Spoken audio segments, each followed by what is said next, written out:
Assalomu alaykum, hurmatli brifing ishtirokchilari.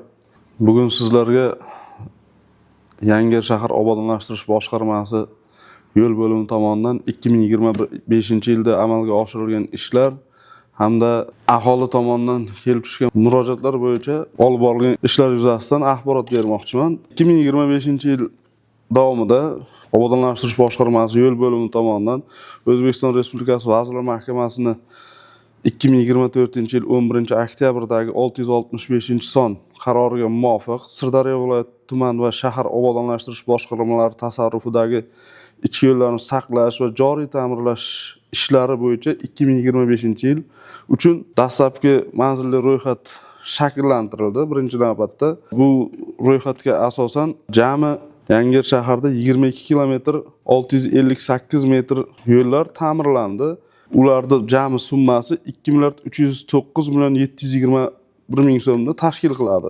Shag'allashtirish bo'yicha 12 kilometr 345 metr yo'llar, tuproq yo'llar shag'allashtirildi. Bundan tashqari 10 kilometr 313 metr asfalt qoplamalardagi buzilishlar ta'mirlandi. Ko'chalarda aksar qismi Ma'rifat mahallasiga to'g'ri keladi. Bu qaysi ko'chalar? Ya'ni Zarbuloq, Murabbiylar, Softil, Paxtakor, Jayron va boshqalar. 2025-yilda obodonlashtirish yo'l bo'limiga 50 dan oshiq murojaat kelib tushdi.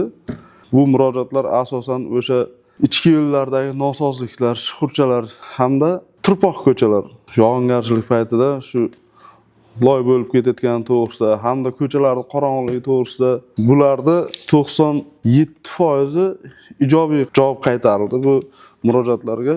2026-yilda ham shu o'ziga yarasha rejalarimiz mavjud. Jami 12 kilometrdan oshiq shag'allashtirish hamda 11 kilometr yamishni remont ishlarini maqsad qilganmiz o'zimizga.